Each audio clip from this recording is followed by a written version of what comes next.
Hai guys, selamat datang ke YouTube channel Mawi TV. Hari ni aku nak share kat korang tentang pengalaman pemanduan Mitsubishi Xpander. Aku akan cerita tentang macam mana feel membawa kereta ni, dan kemudiannya mungkin masukkan sedikit lah penjimatan bahan api untuk Mitsubishi Xpander ni. Aku tak pernah naik highway lagi untuk perjalanan panjang. Jadi untuk 1000 km yang pertama ni, ini aku punya impression lah, bagaimana feelnya membawa sebuah Mitsubishi Xpander SUV 7 tempat duduk yang agak besar pada aku. Jadi kalau korang nak tahu ataupun nak nonton video ni, jangan lupa tekan like dan subscribe. Kita jumpa sebentar lagi dalam YouTube channel Mawi TV.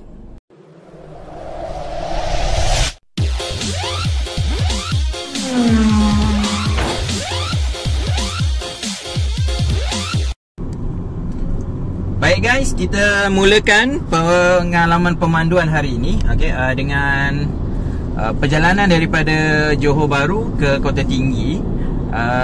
Aku suka ni, dia ada one touch button di mana memudahkan urusan aku untuk memandu lah, dan senang nak bagi signal, dan aku tak perlu nak tekan lagi untuk dia patah balik. Macam inilah, nak masuk sembang kan senang. Kita bagi je, dan orang belakang tahulah yang kita pernah masuk, terutamanya untuk jalan-jalan sahala ni. Okey, dari segi posisi pemanduan sebenarnya agak tinggi. Aku rasa macam selama ni aku memang bawa sedan, dan dulu sebenarnya bapa aku pernah ada Hyundai Matrix.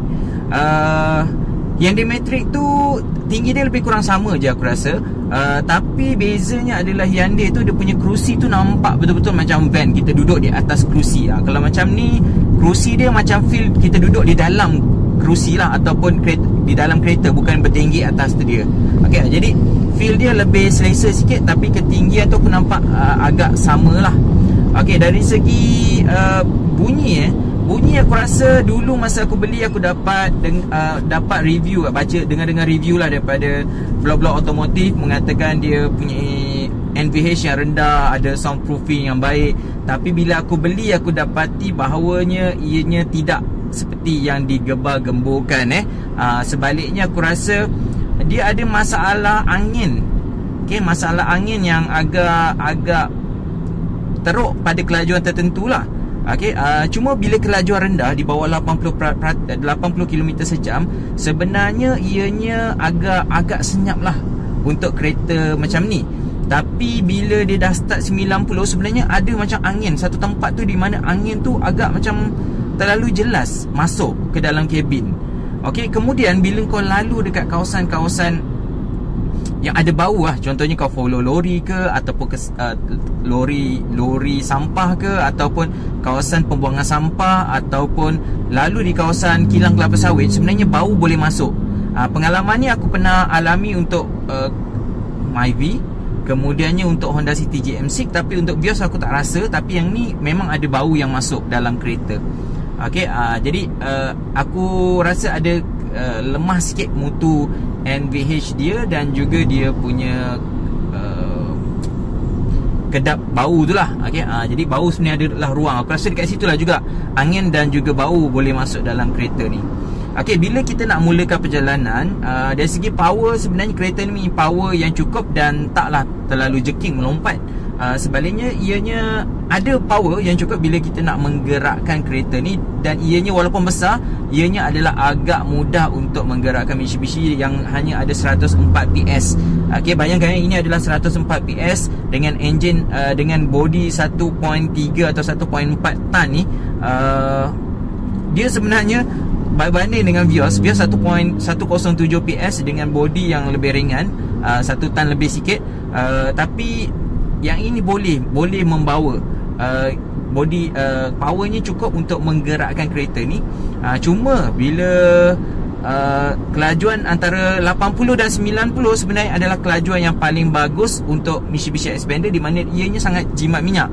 Okey, dia boleh pergi sehingga 16 plus lah kalau kau bawa konsisten 80 hingga 90.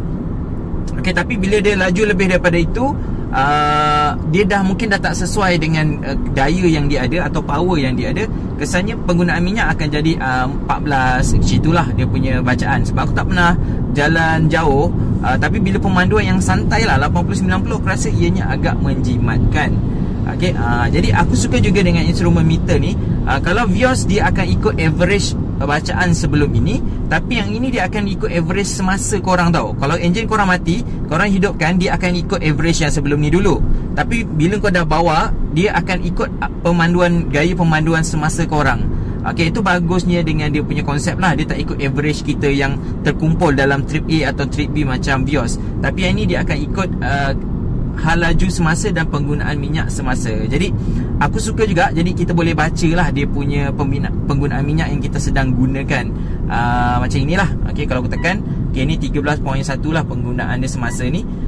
Jadi ini adalah indikator kita berada di mana. Hijau ke, kalau hijau tu maksudnya pemanduan eco lah, lebih baik daripada bacaan semasa. Kalau biru kelabu tu maksudnya dia lebih rendah daripada bacaan semasa. Okey, dari sini kalau kau bawa dalam 120, kalau kau bawa dalam kelajuan 100, dia punya senggat tu akan berada pada 20 km per liter. Okey, per liter. Okey, 20 km per liter. Ada kat angka 20 tu je.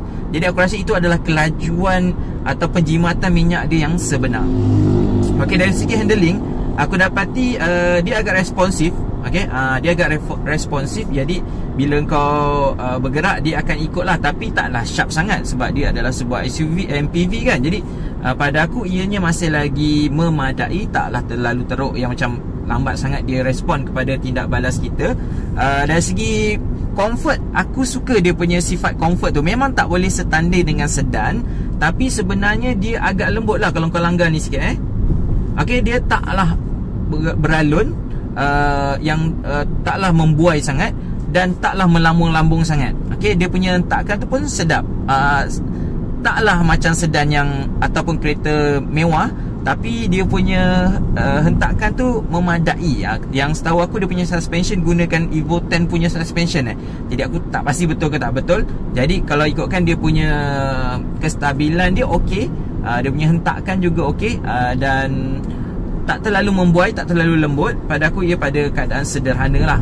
Jadi aku suka dia punya feel tu, dan taklah terlalu membuai macam Rush ataupun Arus. Kalau Arus tu aku pernah bawa akak aku punya, aku rasa yang dia membuai. Okey, membuai. Mungkin sebab dia punya ground clearance dia adalah 220mm, sedangkan yang ini adalah 205mm.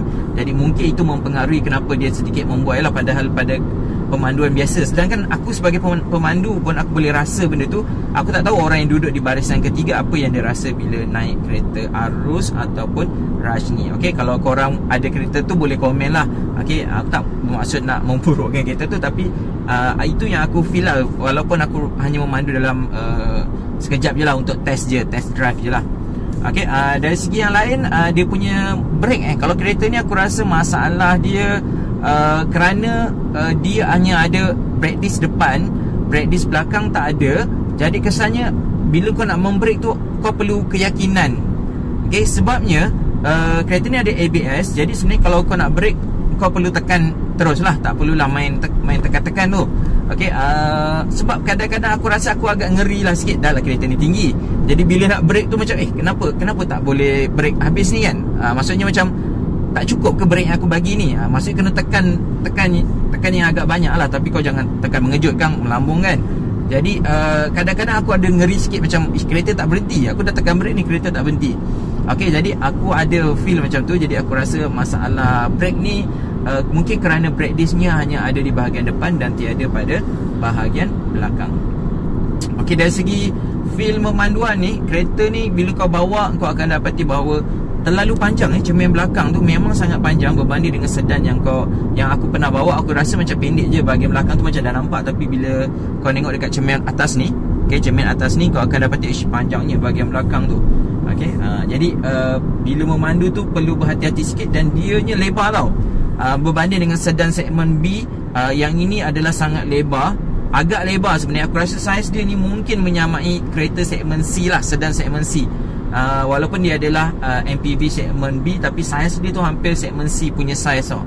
Jadi dia punya kelebaran tu agak besar. Jadi aku perlu lebih berhati-hatilah, sebab aku dah terbiasa bawa sedan segmen B. Jadi bila aku nak parking kat tempat sempit, kadang-kadang aku lupa ataupun kena berhati-hati. Mujurlah dia ada kamera 360, jadi mudahlah untuk kita lihat dia punya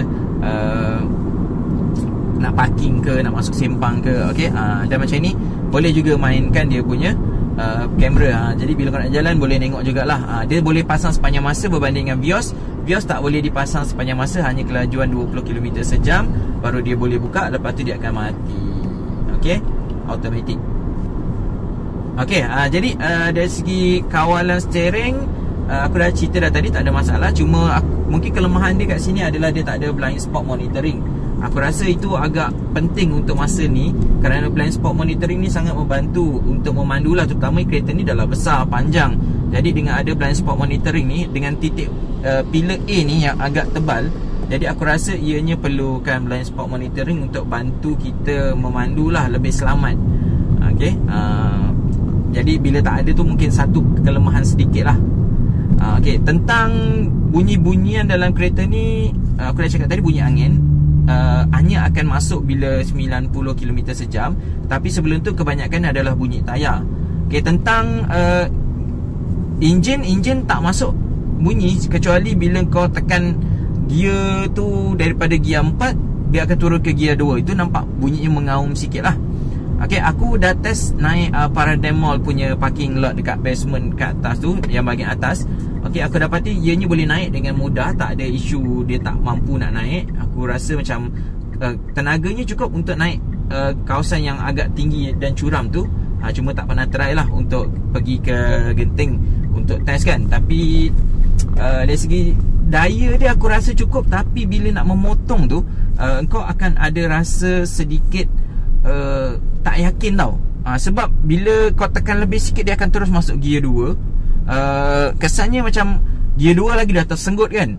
Kalau dia masuk gear 3 tu macam okey lagi, macam tak adalah terlalu mendadak perubahan gear tu. Jadi aku cadangkan kalau kau nak memotong, baik korang gunakan OD off punya button dekat gear lever ni. Jadi gunakan tu lah untuk pastikan kau dapat pecutan yang cukup dan yakin untuk memotong. Sebab bila dia dah drop kepada gear 2, bila kau tekan mungkin terlebih sedikit, dia masuk gear 2, dia lagi tersenggut dan lagi macam tak yakin, lagi macam ngeri kau nak memotong kenderaan. Okay, jadi itu ada masalah sikit lah pada aku bila ianya terlalu besar dengan enjin yang seadanya. Jadi untuk memotong tu dia akan ada sedikit rasa seram lah. Macam tu. Nanti aku try buat macam mana nak memotong kenderaan. Okay, sebab dia tak ada pedal shift. Jadi bila tak ada pedal shift, tak boleh lah nak main pedal shift. Manual pun tak ada juga. Dia hanya ada OD button dan juga terus gear 2. Okay, jadi gear tu mungkin sedikit menyeramkan lah. Sebenarnya aku rasa tenaganya boleh memotong dengan yakin, tapi ratio gear tu yang menyebabkan dia selalu akan, bila kita tekan dia terus nanti nampak tu, dia akan terus RPM naik 4000 lebih dan dia terus masuk gear 2 sebenarnya. Dia bukan masuk gear 3. Okey, jadi caranya bila kau nak motong, tekan OD meter, okey, OD off, okey, dia terus 3000 RPM. Okey, itu maksudnya ia berada pada gear 3. Okey, matikan. Kalau kau tekan kuat sikit untuk memotong, dia confirm akan pergi RPM 4000 plus. Okey, bila 4000 plus tu maksudnya dia berada pada gear 2. Okey, jadi itu fungsi gear lah. Gear dia ni 4 speed auto, tapi pada aku itulah kelemahan bila gear kita sedikit ada 4. Okey, berbanding kalau kita guna CVT tu antara satu gear dengan satu gear, kat tengah tu ada gear lagi, satu dengan dua ada gear kat tengah tu. Maksudnya 1.5 lah. Sebab tu kenapa CVT ni ada 7 gear. Okey, jadi kat situ dia ratio gear tu nak bertukar dia agak smooth lah, dan lancar, dan dia tak terlalu mendadak sangat. Okey, tapi aku rasa kereta ni kalau guna CVT mungkin dah lah kuasa dia cukup-cukup je 104 PS. Kemudian guna CVT mungkin dia akan jadi lemau. Mungkin sebab tu kenapa Mitsubishi menggunakan 4 automatic transmission. Dan aku tak pasti sama ada Mitsubishi ada CVT tak, sebab Outlander tu dikatakan CVT tapi 6 speed. Okey, yang aku baca lah. Okey, jadi dia tak gunakan CVT mungkin kerana dia takut kereta ni jadi lemau lah. Jadi 4 automatic transmission ni pada aku adalah transmisi yang selamat lah nak digunakan berbanding nak guna CVT yang mungkin teknologinya baru, dan mungkin akan menyebabkan kereta ni lebih underpower lah, ataupun tak sedap lah nak bawa dari segi kuasa tu. Tapi masalahnya bila tak guna CVT, penggunaan minyak dia mungkin tak secermat CVT lah. CVT lebih cermat sebenarnya, tetapi pada aku taklah boros sangat. Tapi berbanding dengan pesaing-pesaingnya, dikatakan Xpander ni antara yang paling tak jimat lah, antara BRV, Rush, Arus. Xpander ni dikatakan yang akhir lah, tapi taklah paling boros melampau. Dia mungkin perbezaan 0.1 liter per kilometer macam itulah, 0.1 ataupun 0.3 1.3 lah dia punya perbezaan tu. Dan aku rasa itu adalah angka yang munasabah, sebab kereta ni lebih besar, lebih luas, lebih selesa sebenarnya. Jadi nak kata kereta ni teruk sangat pemanduannya, tak. Aku rasa Mitsubishi buat dengan baik dia punya handling dia. Taklah, kita memang akan rasa elongan badan dia, sebab dia ada kereta yang tinggi dan juga kereta yang besar. Tapi taklah buruk cara dia, tak sampan lah sebenarnya kat dia punya elongan badan ataupun membuang tu. Cuma kalau kau kena biasakan, sebab kalau kau dah terbiasa bawa sedan, kadang-kadang kau rasa tak yakin untuk nak masuk selekoi dengan kelajuan yang sedikit tinggi. Jadi selebihnya tentang yang lain, aku rasa